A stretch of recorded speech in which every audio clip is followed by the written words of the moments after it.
بسم اللہ الرحمن الرحیم۔ پیارے بچوں، کینٹیب پبلشر کی طرف سے آپ کو خوش آمدید۔ پیارے بچوں، کلاس 4 کی اردو کے لیے جو کتابیں آپ کے پاس ہونی چاہیے ان میں سب سے پہلے آپ کے پاس اردو کی کتاب ہونی چاہیے، مشق کو حل کرنے کے لیے ریسورس پیک، اور چھٹیوں کے کام کے لیے اور مزید فائدہ حاصل کرنے کے لیے سمر پیک بھی آپ کے پاس ہونا چاہیے۔ بسم اللہ الرحمن الرحیم۔ آپ کو اردو کی کتاب میں خوش آمدید۔ آج ہم سبق نمبر 6 کے دوسرے حصے تک پہنچ چکے ہیں، اور دوسرے سبق میں ہم اپنی نظم شفق کا سبق پڑھیں گے اور آپ کو گھر کا کام بھی دیں گے۔ سبق کے آغاز سے پہلے سبق کے حاصلات تعلم یعنی SLOs۔ آج کا ہمارا SLO ہے ہم قافیہ الفاظ کی فہرست بنا سکے اور الفاظ تختہ تحریر پر لکھ سکے۔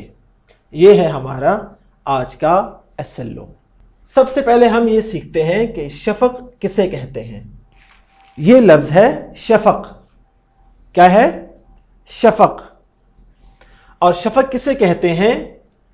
سرخی یعنی وہ سرخ رنگ جو طلوع آفتاب اور غروب آفتاب کے وقت افق پر نمودار ہوتی ہے، یعنی آسمانی سرخی یا آسمانی رنگ۔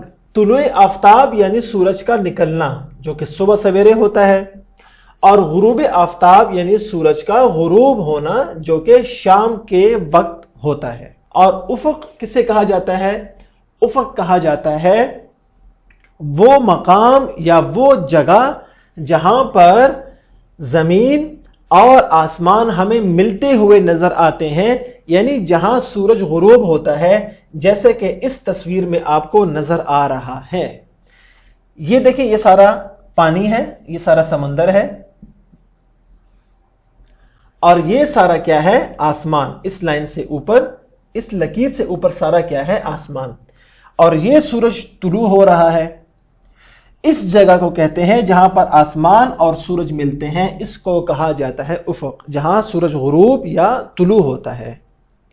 اور آپ کو معلوم ہے کہ صبح سویرے جب سورج نکلتا ہے وہ منظر کتنا حسین ہوتا ہے۔ پہلے آسمان کا رنگ اور طرح ہوتا ہے، پھر وہ تبدیل ہوتا ہے، پھر وہ تبدیل ہوتا ہے۔ جیسے کہ اس تصویر میں بھی آپ دیکھ سکتے ہیں کہ اس وقت آسمان کا رنگ سنہری ہے۔ اس تصویر میں آسمان کا رنگ آپ کو کیسا نظر آ رہا ہے؟ یہ آپ کو لگ رہا ہے سرخی مائل، یعنی جس میں سرخ رنگ زیادہ ہے۔ اور اس تصویر میں آپ کو آسمان کیسا نظر آ رہا ہے؟ نیلا۔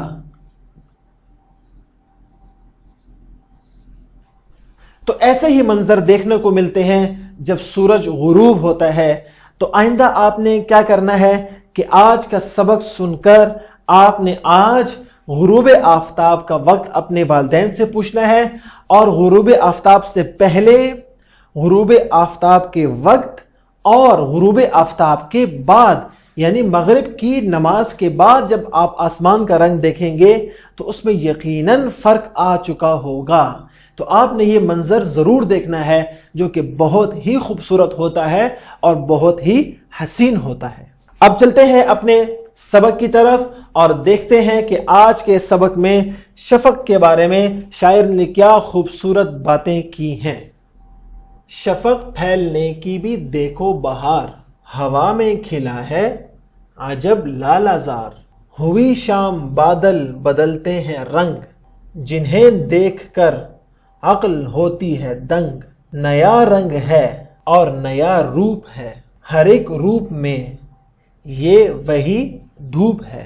آپ نے اشعار سنے اور ان کا درست تلفظ اور اعراب بھی آپ نے سنا اور سیکھا۔ اب چلتے ہیں ایک ایک شعر کو پڑھتے ہیں اور دیکھتے ہیں اس میں کوئی مشکل لفظ اور اس کا معنی بھی، اور ان اشعار کا مطلب بھی سیکھتے ہیں۔ پہلا شعر ہے شفق پھیلنے کی بھی دیکھو بہار، یعنی جب شفق پھیلتا ہے یعنی جب سورج غروب ہوتا ہے تو اس وقت اس کی بہار اور اس کی خوبصورتی کو ذرا دیکھیں، اور اس سے کیسا لگتا ہے؟ ہوا میں کھلا ہے عجب لالہ زار،